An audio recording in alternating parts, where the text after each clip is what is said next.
Okay, I'm gonna go through a game from a couple of years ago now. When I was playing the White Pieces against Gary Johnson. Um, I hope you're watching this, Gary. I got a request asking was there any games against Gary Johnson. I know we played one previously, and I used to have an earlier version of analysis where I used actual chess pieces and a webcam, but I've upgraded these days to Debut and Aquarium, so I'm just going to go back through that game. Um, Game goes like this. Okay, so this is a game I played on 9th of July 2008, and I am playing the White Pieces against Gary Johnson. He generally plays for Bangor, however in this game we met in a tournament. The game started with d4, d5, and this opening generally classifies the beginning of most closed games, which begin with d4, d5, and then move d4 offers the same benefits to development and control as with e4. But unlike the king's pawn opening where the e4 pawn is undefended after the first move, the d4 pawn is defended by white queen. I play with knight c3, which is kind of irregular actually, attacking the d5 pawn although it's defended by the queen. Bishop f5, bishop f4 to try and release my bad bishop before the move e3.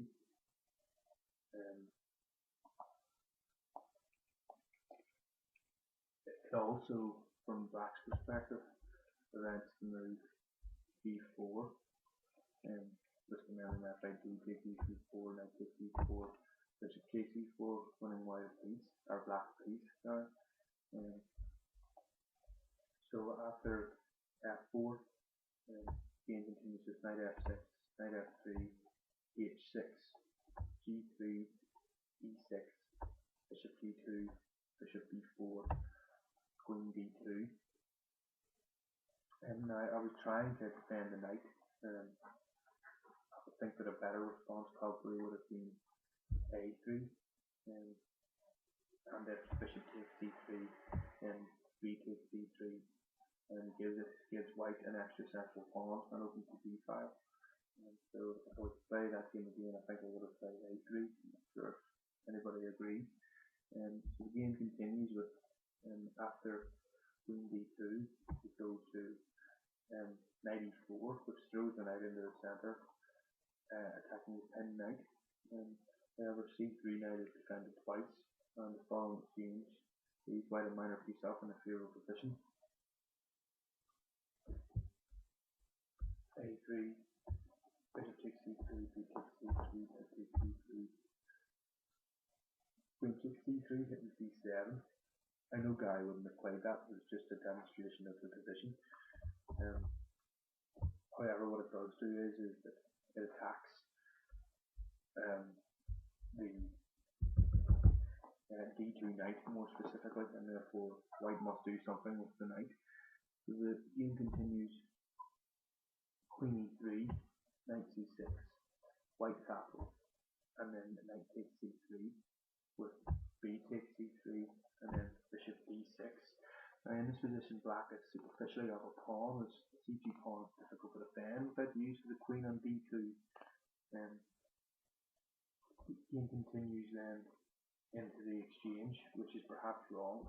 Perhaps the move should have been played as knight h4 to attack that bishop, followed by bishop d6, knight takes d6, f takes d6, queen takes d6, queen e7, queen takes e7, bishop d7, and then bishop d5 would have been a more viable alternative, because after bishop takes, bishop goes to e5, there's bishop takes e5, knight takes e5, knight takes e5, d takes e5, and then bishop c2, recapturing a pawn that was difficult to defend. Now you can see here at the minute that black's pawn structure is quite strong, whereas white is a little bit shattered, and in fact the pawn on c3 is isolated.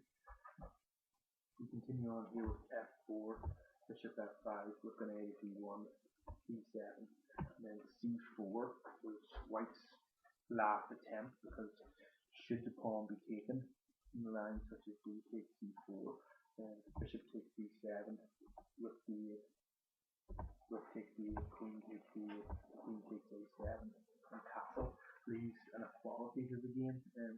However, black's passed pawn here could be slightly daunting, and it's actually supported by a secondary passed pawn here. Whereas white has, I suppose, the a2 pawn. However, after c4, black calculates the initial move that was made by white, which is in fact a pawn sack, and successfully after calculation turns the pawn down and plays the move c6 to strengthen his pawn structure, which leads to b takes d5, e takes d5, h3, h5, rook d4, castles, king f2, simply played in the move in order to allow the setup of this particular attack down the h file. Now the h5 pawn looks a little bit weak.